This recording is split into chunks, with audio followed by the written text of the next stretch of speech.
Tonight we're doing Ben and Jerry. They're both equally cute, if you ask me. This is fucked up, dude. Why are we doing this? Yo, I'm Neil. I'm Cherry Garcia. Hey, one thing that we should point out, that we found out. So, star of such films as Jurassic Park and Event Horizon. And Jurassic Park 3. was he in the third one? Uh-huh. And That's my extent of... The Hunt for Red October. Oh, who could forget The Hunt for Red October? We want to give a special, very special shout-out, personal shout-out to our pal, Sam Neill. Sam Neill. Yeah, of Jurassic Park fame. Yeah. I didn't even know that was his name, to be honest. Well, I mean, I guess his real name is Nigel. Nigel Neill. Is it? Which isn't as good of a name as Sam Why Neill. did he change it? Because Nigel Neill is hard to say. Say it. Nigel Neal, I guess. It just doesn't flow. Nigel Neal. Nigel Neill. Nigel Sam Neal. Neill. Sounds like you're a big shot Hollywood A-lister. So I'm personally glad that Nigel Neal is now Sam Neill, and I feel personally obligated to honor him in some way on our show. So maybe next time we're just going to have, it's not going to be, we're not going to talk, we're just going to air the audio of Jurassic Park. To Jurassic Park.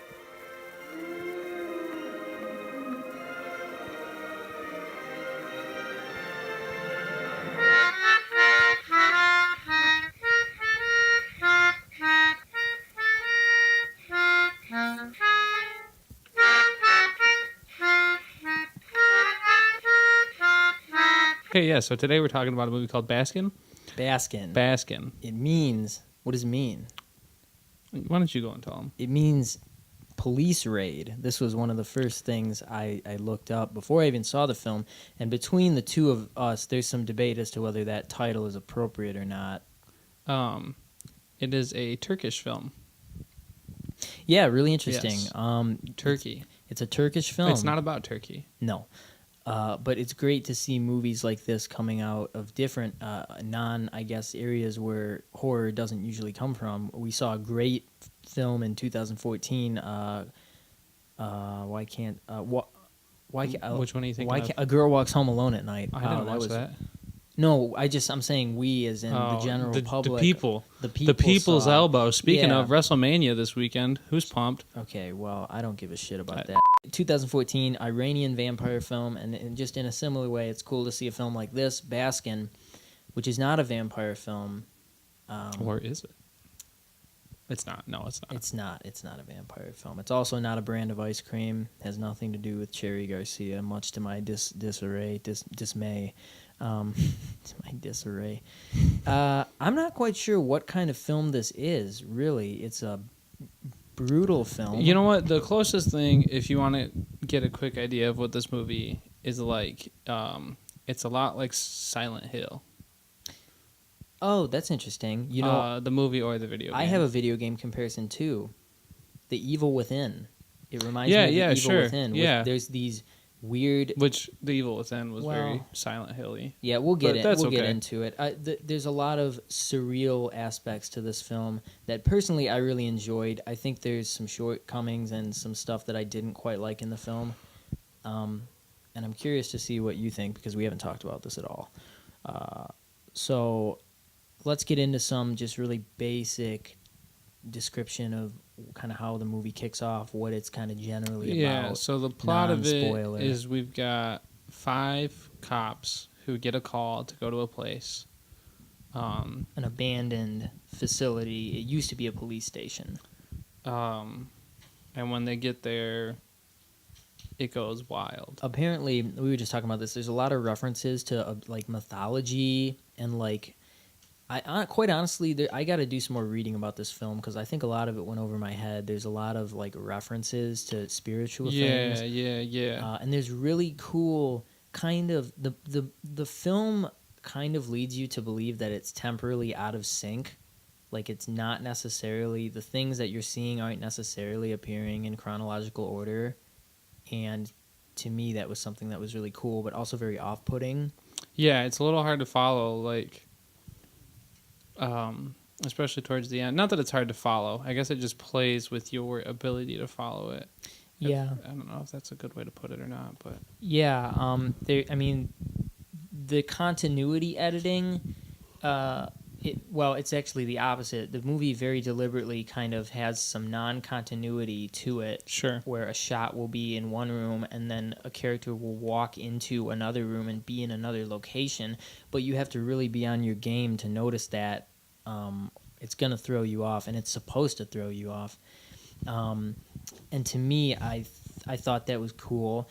Another thing I read about this film, which it's kind of a question I would pose to you, but I was reading kind of a review of the film after I watched it, and one of the comments of this reviewer was that the director kind of went to painstaking lengths to assure that almost none of the shots were quote-unquote wasted stock shots. Not all of the shots were pretty. I mean, there were so many shots that have interesting things and weird angles. Sure, like yeah. shots from above ceiling fans where characters That was my look favorite like shot. they're being. Yeah, that was my favorite shot in the Or whole like movie. there's at the beginning where there's these steaks being cooked on this grill and the characters are like very kind gross. of behind it, and it. There's a lot of weird shots like that. Yeah, no. So the cinematography, directing in general was pretty. I don't know if excellent's the right word, but solid. Yeah. Likable. Yeah. Well, give me your impression of this film then, because you haven't said much about this. I think I like the film. Yeah, it's a pretty decent good. amount. It's pretty good. It's not excellent. It didn't blow me away. It wasn't revolutionary. Yeah. There's some things that I wish it would have done differently. I don't want to say better, but differently. That I think could have made it excellent. But as it stands, it's solid. It's good. It's worth watching. I think so too. Yeah.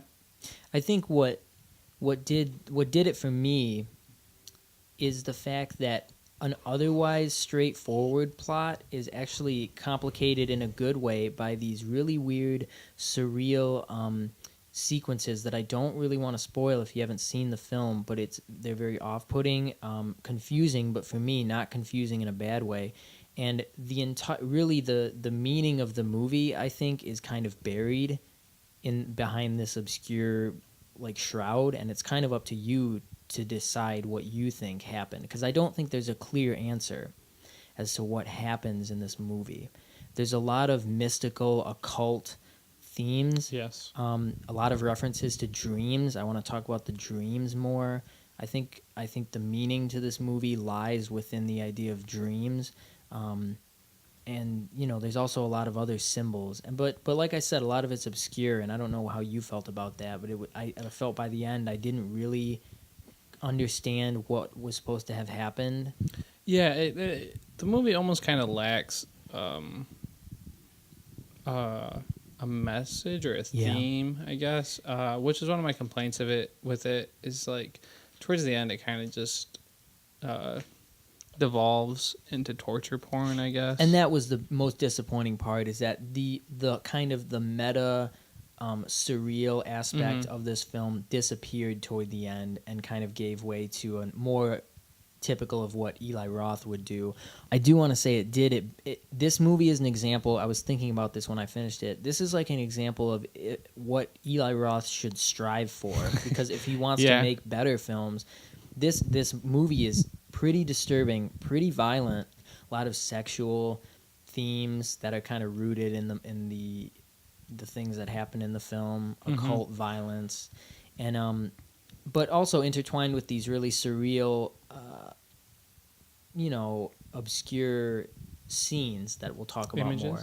Yeah, and they made the film a lot more interesting because there's not just one thing happening. I think there's multiple things happening in this movie. There's an inner conflict and there's an outer conflict, external conflict.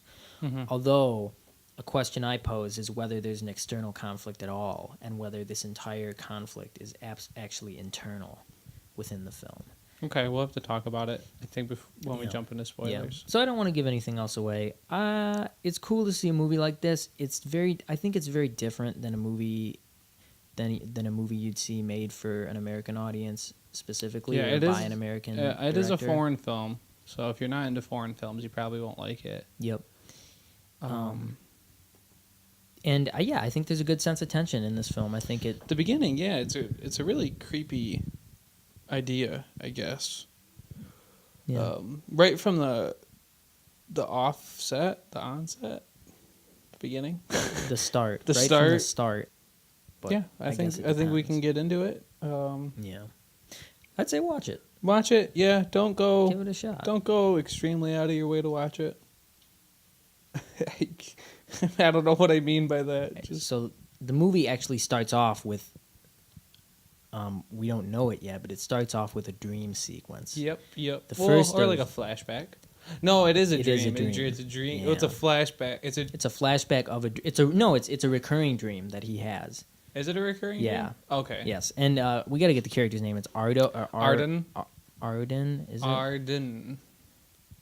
I'm gonna make sure. Arden. It's Arden. Okay. Oh yeah.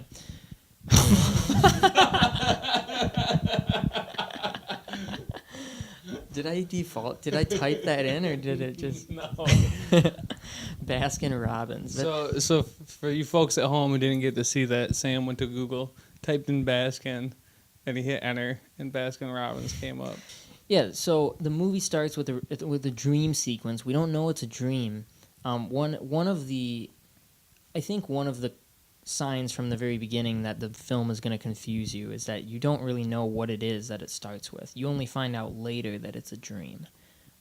Yeah, you kind of forget about it for a little while. Right, which is, I mean, it's just this main character, Arden, as a child having a kind of a horrific vision of something in his room. Which to keep I it think, at that. isn't it supposed to kind of be, you later find out his friend? Right, we later find out, yeah, it's a Forget his vision of name. his friend. This was a little bit confusing. We'll come back to that. I mean, I liked the idea of it.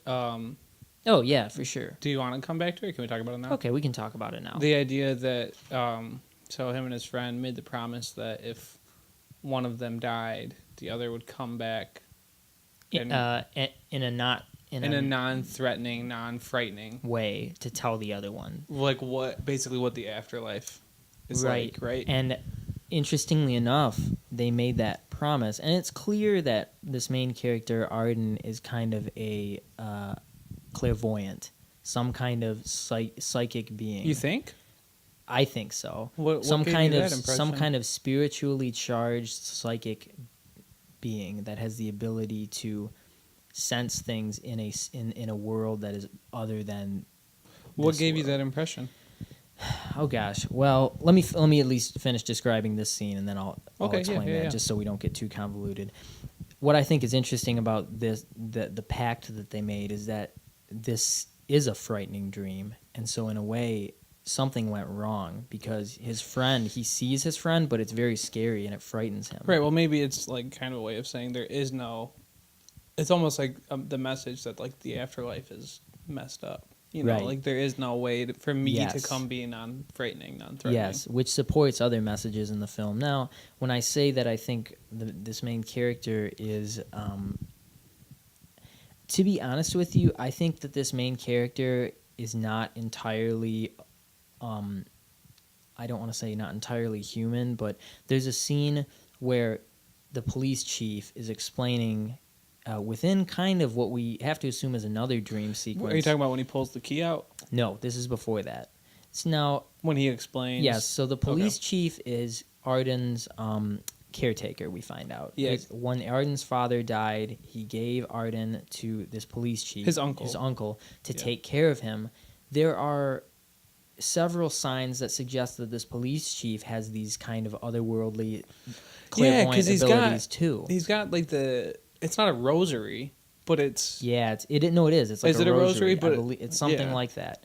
And he's always playing with this rosary, but they appear kind of in these dream sequences together throughout the film in this hub location. It's the diner. Yeah, the very right? first location in the film, the diner, this is very much like The Evil Within and the hospital, serves as like a hub location for these dreams, these visions that Arden keeps having. And throughout this journey that they take in this film, several times they return to this hub where it's just him and his uncle, having this kind of exclusive conversation as if nothing else is happening. Yeah. As if this is a dream as well, some kind of vision.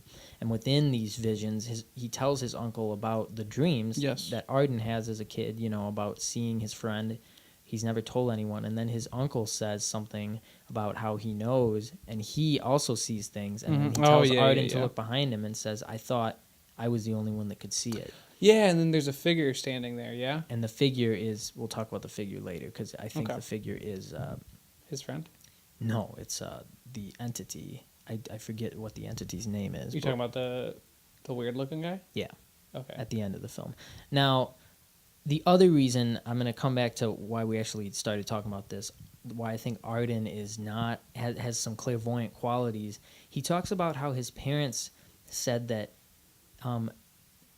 his name was given to them in a dream. Okay, now, yeah. If we talk about, this is just kind of off my head, but when you talk about when a demon knows your real name, they can control you. Right. And I think there's something in, like, the parents just took the name given to them, but they didn't really know. I feel like the fact that they were given a name out of a dream, and dreams end up being very deeply involved with the disturbing things that happen in this film, I think that they probably shouldn't have taken the name.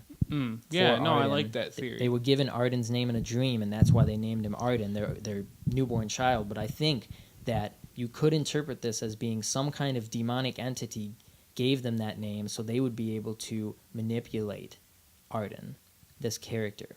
And because of this, Arden is plagued throughout his life by these visions, by these dreams, possibly trapped within a recurring dream. I like that theory. I feel like there's not enough played off of that idea in the film. Because, like, at the end, it would have been cool if, like, maybe the guy was drawn to Arden because of... I don't remember... Oh, it's Arda. I'm so sorry, guys. It's Arda. I think there's a lot in this movie that is left to what you want to believe, what your interpretation is. And I think there's a lot of references that might help decode this that went over my head, like some of the mythological references. But I think you have to agree that a lot of stuff in this movie is based around dreams and has to do with dreams, because there's a lot of dream sequences that are very surreal. And to me, that was just a kind of a giveaway that, well, his parents took his name from a dream, and dreams seem to be bad in this movie. They seem to encompass some kind of hellish thing. And when you look at the idea of the whole name thing and demons, and usually it's not a good thing to deal with that sort of thing. And that's just where I'm coming from. Is that what happened? I don't know. No, I like that theory. Just a theory. And I think a lot of this movie, you kind of have to piece things together. And maybe that's not what happened at all. That's just something I was thinking about. So let's kind of keep going. The movie's, they're at this diner. I will say, because I said the shot in the fan was one of my favorite shots, I also really dug, it's the first shot after the opening dream sequence where it's a long take. Oh, the tracking shot that goes like into the van, shows the thing, and then comes out, and you see the person walking with like the bucket of like meat. Sloshing meat, and then he will give this sloshing meat to a cook who cuts it up, and the sound design is excellent here. It was gross. Yeah, that part was gross. The cutting, Speaking of the sound design, or do we not want to talk about No, let's talk about the sound design. Yeah. I know you really want to talk about the sound design. This is one of those things that I think if the movie would have done better, would have made the film from like pretty good to great. There's a couple parts. One in the opening scene where the like kind of asshole cop starts with a Y, Yavuz. Oh, Yavuz, yeah. He was good. I liked him. No, I mean, he's an asshole, but he's like, he's a good character. Yeah, Yavuz, yeah. He like gets into a fight with one of the kids that works at the diner, and like the sound design of them like punching each other is just like, and I'm sad to say I didn't even notice that. It like, I don't know, it just didn't. It took me out of it. And then again, when not the chief but the short chubby guy, other police officer, I don't know why he gets popped in the head with the sledgehammer, and it's just like Poop. Yeah. Like, it's just, it didn't sound like chunky enough, you know what I mean? Yeah. So which is weird because the knife cutting the meat was really good. Yeah. And then the music, I think we should talk about. The music. So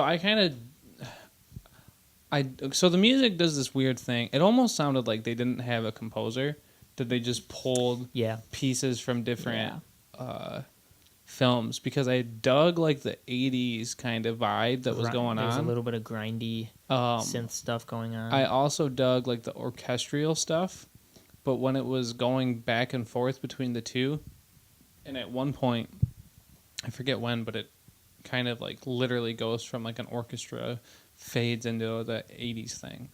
It doesn't fit, I don't think. To be honest with you, I think you're a bit more open about this than me. I don't think any of the music really blew me away or fit in this. And on quite the opposite, toward the end, when the torture is taking place, the music is downright corny. Yeah, I would agree. I mean, like I said, I feel like if it's hard to say. I mean, obviously because I don't know, but I feel like if it just would have focused on one. Do you get what I'm saying? Like, I think this movie would have benefited from kind of a more disturbing industrial postmodern sound. Yeah. That isn't as musical as it is grinding and disturbing. This was kind of a little bit too like I don't know, like like some stuff like that, but not in a good way, and that took me out of it for sure. So in this diner location, I loved how the meat gets cut, and as the meat's getting cut, as it's getting thrown on the grill and the flames erupt, the people, the cops sitting at the table are in the shot with it, and obviously that comparing them, saying that the stakes basically are the cops, and this is kind of what's going to happen. The stakes are high. I like that, like juxtaposition, or just having them in the same shot. Yeah, no, and then like you mentioned foreshadowing earlier, the fan, showing them like they're literally up. And I was hoping that there would be 5 steaks on the grill, but maybe that'd be too obvious. Right, like 5 cops. One part of the diner scene, I think, and then we can move on unless there's anything else. The kid says like, "I wish you weren't cops," because there's like that little scuffle. They get in a fight with a kid, and then Yavuz wants to fight says, the kid. I wish you weren't cops. And like, I don't feel like that was ever really elaborated more. Because you can tell that those people are working with the cult, do we want to call them? Yeah, but that's interesting. I don't know if they're no, they probably are working with the cult, right? Because that guy brings the food to them. Yeah, the robed figure brings in the same bucket with the frogs. And he says like, I wish you weren't cops, which made it sound like, normally we would sacrifice somebody like you, but we're not. We can't because you're cops. But then like it happens anyways. I thought. Yeah, I didn't actually interpret it. I don't know if that much thought went into that. Or maybe it was to just invoke the fight, but that's interesting. Right. Also, what's cool is that one of the cops gets sick during this film, the dinner, and goes into the bathroom. That part was pretty spooky. Really spooky, and he's looking in the mirror, and he bends down, and the robed figure is behind him. And he's like, ah. And then he gets back up, and he has a panic attack in the mirror. Did you notice the robed figure behind him, though, right? I thought that was really well done. Anyway, so from here they kind of embark on a journey from this. For me, the diner is really kind of a purgatory where they're kind of idling, but it's not quite a purgatory because it's just kind of like a waiting room. Right. And that it's a hub, really. And anyway, so they're called into the ruins of an old police station. It's a little like absurd and straightforward because they're all kind of telling ghost stories about these ruins and how it's a bad place, and that's where they're headed, But I like the journey to the ruins because they're headed down this dark forested road. I like the ambience. I did like the scene where they're clapping along to the music and singing. I don't know why, but I dug it. Well, there's a lot of humanity in this film. Yeah. And I like that. And I think it does a good job of kind of building these characters up. Nothing really happens in the film for a good 45 minutes. Which it went by quick. Like it didn't feel like that. You know what I mean? And like I said, the lighting is really excellent in this film. I want to shout out to the lighting. The colors too. The colors. Blues, reds. There's some cool. There's actually a lot of overt lighting in the ruins of the old police headquarters, like red. A lot. You can tell there's like lights behind things lighting it up red. But I didn't mind. Oh, one thing I thought of too is when they first leave the diner. it lingers on the sign. Yes. And I wondered if there was like, because like the sign isn't fully illuminated. You know what I mean? Yeah. So I wondered if there is like some type of message in the sign. Yeah, it says Yesilvadi restaurant. And maybe that like It's hard to say. I don't like know. the parts being illuminated. Like if it was like, I don't know, this is gonna be like a really bad comparison. But if it said, if it was like in English and said like hello restaurant, but only hell was illuminated. Oh, You know yeah, what I mean? Maybe like, it's something like that. where there's like a meaning. Anyway, so the other thing I like about this film is there's a sense of a journey happening, and I think that's cool. It reminds me of the Odyssey, in that there's a group of people that are kind of descending deeper and deeper into this thing that they don't really know about and they can't really control, but they're on this journey. When they hit, they kind of are getting spooked on the way to the ruins, and they're not even there. They're just talking about them. So Yesilvadi means Green Valley. So maybe it illuminates to just say valley. I don't know. And a valley, that would make sense. Valley. Walk through the valley of the shadow of death. Maybe valley in a different context Yeah. means it's a valley, right? It's Right. low. It's Right. I don't know. That could be a stretch. Yeah, but no, that was just something I think. And then like restaurant gets So that was just something that I noticed. That's that cool. I thought might have been lost in translation. So Anyway, they end up hitting some kind of thing on the way there, and they get out of their that car part to was see what it actually is. very spooky. Yeah, and they can't That figure out that what might have it been a is. jump scare, but I guess it doesn't have the like the you know what I mean? You just get the thunk of it. Well, hitting. they hit two things. Well, first something just runs in front Yeah, of and their he just car, and it's stops, like this. yeah. They say it's a naked thing. It runs in front of the car. They get out. There's these weird symbols scratched on their van, and then they keep driving, and then they actually hit something, and that's what I meant. That might be the only jump scare, when they actually hit a person, and then they go into a river and crash their car, and that's when they kind of embark on the journey into hell, basically, into these ruins. These frogs keep popping up in the movie too, and if you notice, when they get out of the river after they crash their car, there's these kind of, not fishermen, but these hunters with a bucket of frogs. Really weird. Yeah, The bucket is the same as the bucket of same meat. bucket. Yeah. So, and just the idea that the frogs are, like, in a lot of places in the movie, the bucket reoccurs, it kind of leads you to believe that they have always been within this film in a place that is other than reality. In my opinion, I think even when they were at the diner, they were not in a place that we. I'm just trying to think of like, because there's the part, maybe when they hit the water. Oh shoot! Like that was like Inception. What like, am I thinking? They stole that from part. Inception. There's a part where the van drives and then it flips and the van's driving upside down. Do you remember that? Yeah. I don't remember when that happens. It was right before. It was before they get out of the car the first time, and the camera inverts and it's tilted. So maybe the restaurant is the last real world last stop. It place could be. Maybe were. that was the portal. And that's why they keep going back to it, because it's like their last connection. Yeah, and maybe just the steaks grilling signify that they have crossed over. Right? Yeah, sure. Yeah. Cool. Could be. The fan I don't chopping know. them up. And But there's also this movie's also troubling because there's a lot of internal conflict happening within Arda, yes. and that makes me question whether he's alone Any in of this, whether any of it's real, Right. especially by the end. But we'll get there. What else? So they get to the police station, and it goes downhill pretty fast. I was pretty surprised. Yeah, I was how a quickly- little disappointed, I guess. Yeah. I would have liked, Yeah. because they are cops, I would have liked for them to put up, because they kind of split up, and like they go through these like spooky experiences. Like the one Yeah. dude like walks into an orgy, and that's actually how he dies. I know this is like probably gonna maybe, well, no, I really enjoyed that aspect of it. It reminded me of there's a book called Hell House, one of my favorite books by Richard Matheson, and it reminded me of, there's a lot of themes like that in that book. So these really demented, sexual, dark themes, and this cult is all about like sexual pleasure and depravity.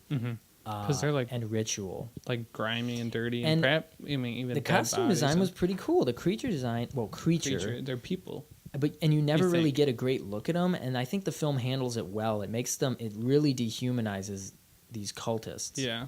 in a weird way. Well, I think they are. I don't want to jump ahead too much, because Yavuz, is that it? Yeah, Yavuz. He kind of starts to be. He looks like one because they cut out his eyes, Yeah. and then they put that same bandage that all the other ones are wearing on. That's cool. I mean, so maybe it leads you to believe that like these other cultists aren't really cultists; they're like subjects, I guess. Oh, yeah. They were like him yeah. once. Yeah, for sure. So everybody, all these cultists were once human, and they were kind of transfigured. The father is this leader's name, who you don't really meet until the end. He takes their eyes, and he says, "You're going to learn to see with your heart, not your eyes anymore." But back to when they get there, because like I said, I would have liked for them to be, not that I want it to be like an action movie, but I would have liked if there's a little more fight, because they don't use their guns at all. Yeah. They just kind of like, I mean, obviously they're spooked, but they just kind of run away. There is some cool ambience in this first part, like with the lighting. I love the way the front of this abandoned police station looks. It's very like ruins. It looks very cool. Yeah. The lighting is cool inside, kind of a little haunted housey. And then they see this guy banging his head against a wall, and it's kind of a classic trope. But I thought it was cool. He was really freaked out. Good performance on his part. Whatever happened to him? When everybody else goes downstairs, he starts laughing.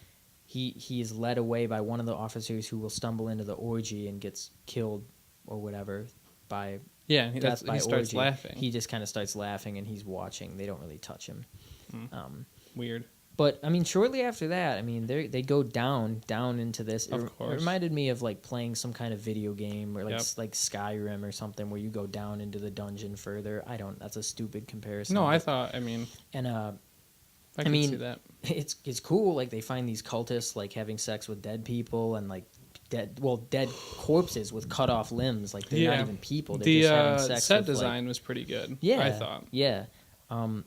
But, very shortly, they're all kind of taken and captured. But within this, we have these dream flashbacks going on with Arda, where he's back in the diner talking to his uncle, like what we've previously discussed. There's also a great, great scene, and I forget where it is, but it might be where the van It might be where the van goes into the water, or it might be before that, where Arda... Or he starts leaking and stuff? Oh, yeah, so they're in that's the first time he's talking to his uncle, and the whole, like... The chief. Hub.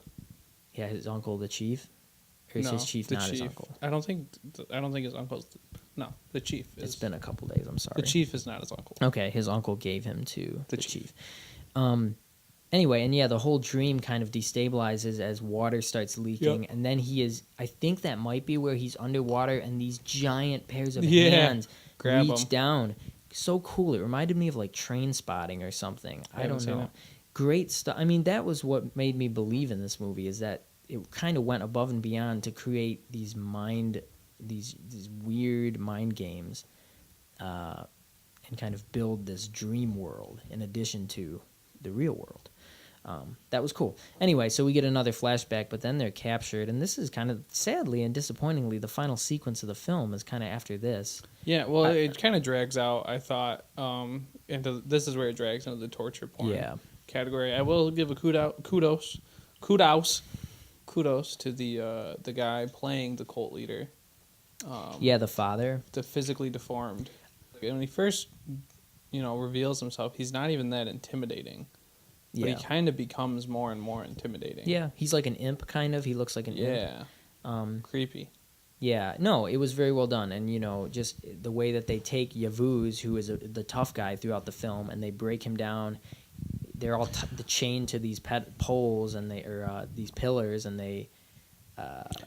One thing that, not to get you off track. No, it's okay. One thing that I was not confused about, but had considered. So they bring out this... they bring out the person for him to mate with. There's like this woman that's dressed up like a goat. What if it's not a person, though? What if that's like...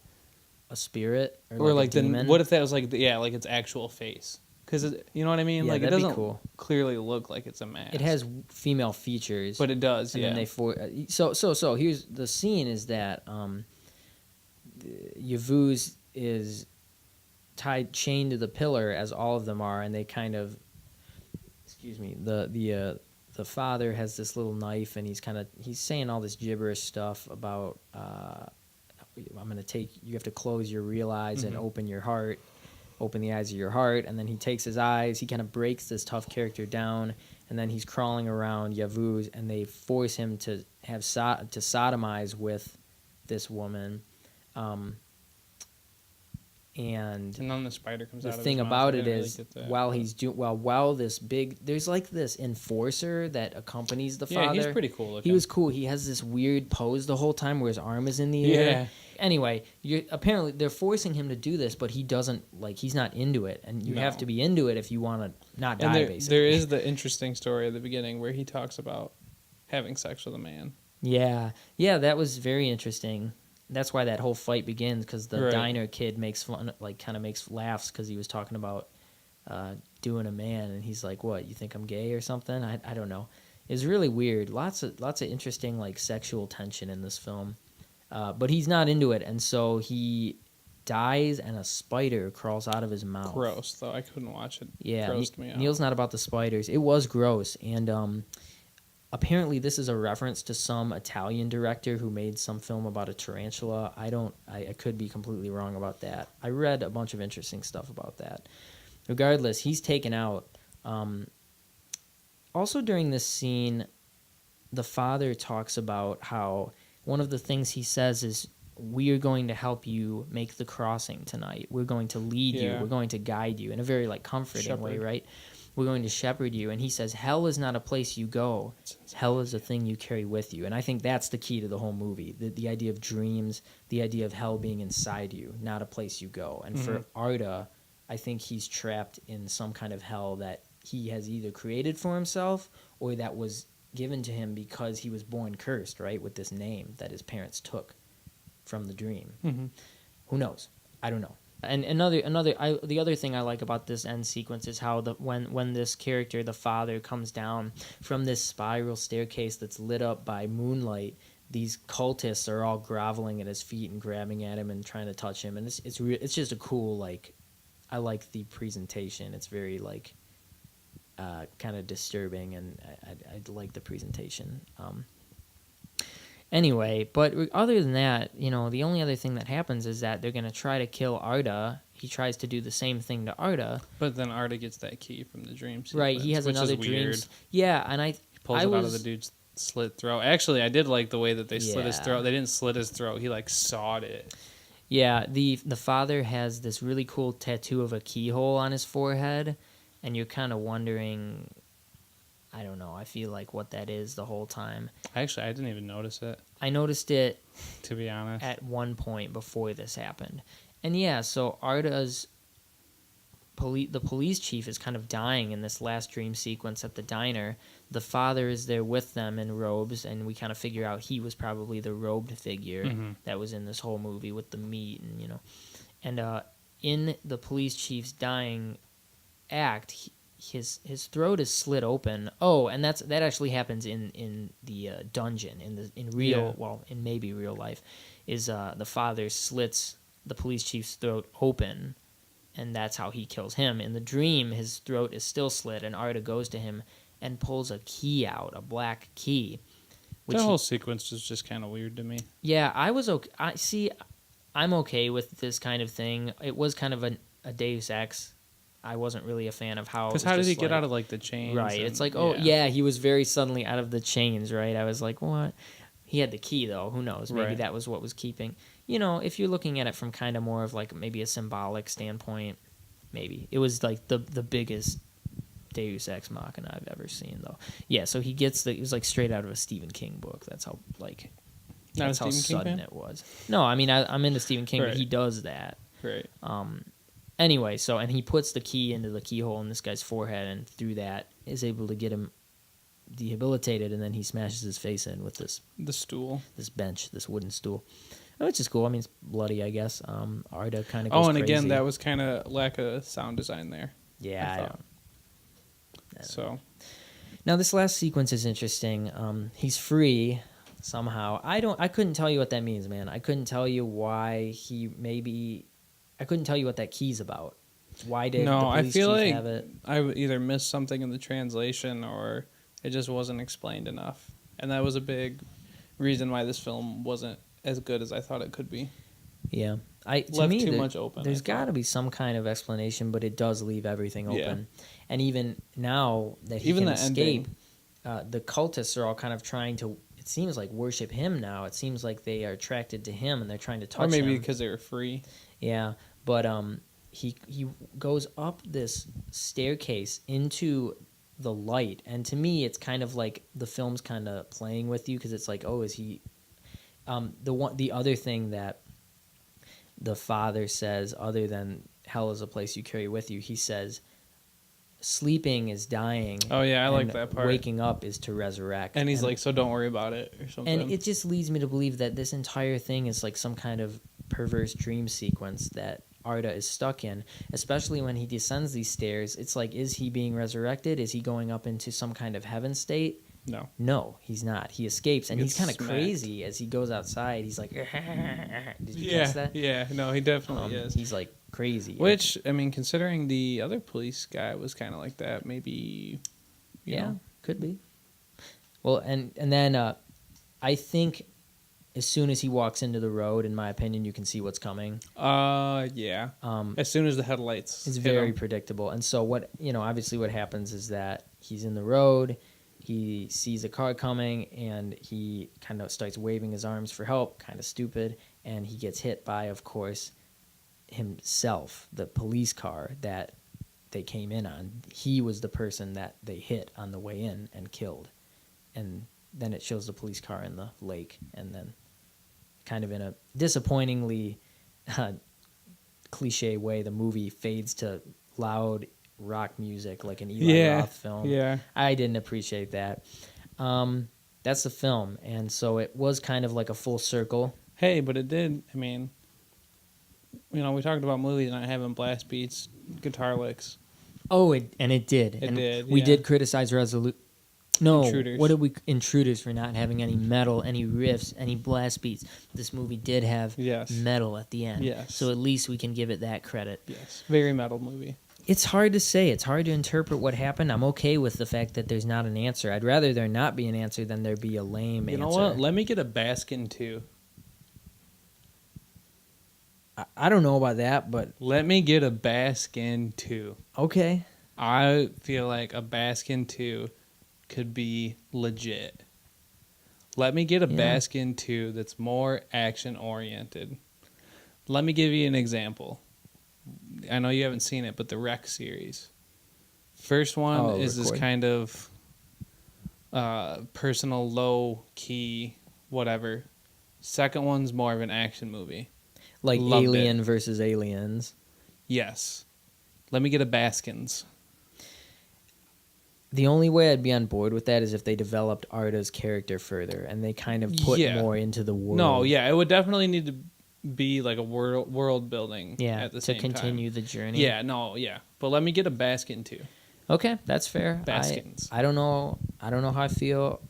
As it stands, I think the movie's worth checking out. I think it's got a lot of interesting things that if you're sick of really straightforward gore horror, I think there's a reason to be excited about this one. In some ways, it deviates at least for a while from the formula. It's worth watching. And I think it's not going to blow your socks off. No, I don't think so. But I think it puts this director on the map too. This is his feature-length debut. Is it? Okay. Yes. Good for him, because this is very well done. Yeah, and I'd be interested to see more stuff. Let him get a shot at something. I don't want him to make Baskin 2. I want someone else to make Baskin 2. Yeah. But I want him to make the next Harry Potter movie. Yeah, definitely. And that's Baskin. I think it's got a really solid first half, and I think it kind of devolves at the end. But you know what? Yeah. I think the build up is definitely the best part. The build up's great. The sound design is less than desirable, but I think it makes up for it with interesting editing and non-continuity editing, not sound editing, obviously, but kind of interesting. You know what I'm talking about? Storytelling. Yeah, storytelling. I didn't think the writing was poor. I thought the dialogue was all right. I think the characters were all right. Yeah, as far as I think could there was tell. some good character building, and that's that. What do you think? Who's this movie for? You have anything else to say? Who is it for? That's interesting. I think it's for someone like me who appreciates not just disturbing, not just kind of disturbing, I don't know how to say it, like symbolic occult content, but also surreal, kind of out of sync stuff. I definitely think you're going to have to be into that kind of grotesque imagery yeah. to like this. Yeah. And the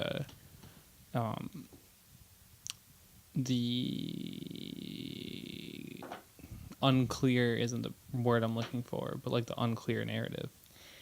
At the same, what's the word I'm looking for? Obscure. Sure, that's a better word. It's kind of, yeah, it's not the best word. I don't think speaking to the what did you say, the disturbing imagery, grotesque, the grotesque imagery. That's a good word. I don't think there's anything that's like uncalled for in the film. No, I don't think there's anything. But I mean, when you're dealing with a satanic cult, it's what you expect to see in a movie like a Serbian film where that's different. It's very like over the top and kind of just like not uncalled for is the word. Grimy, I guess, is a better word for Baskin. Grimy, dirty. Yeah, I think there's taste to how this movie's done, and I don't think it's ever distasteful.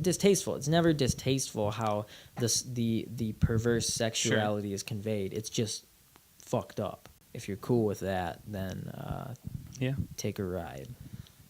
Yeah, I think that's it. Next time, we don't know. Like us on Facebook, Blood Feud Podcast. Subscribe on YouTube, Blood Feud Podcast. Follow us on Twitter. We need some Twitter followers. Blood Feud Pod. Check out our older podcasts. We got a lot of them. Recommend a movie and comment.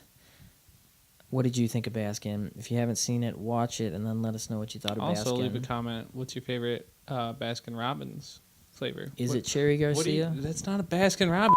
Next time we take a look at Rugrats in Paris and why it's one of the most influential movies, I think, of the 21st century. Rugrats in Paris. Now, this movie was big in the 1969s, and We're done, dude. It's over.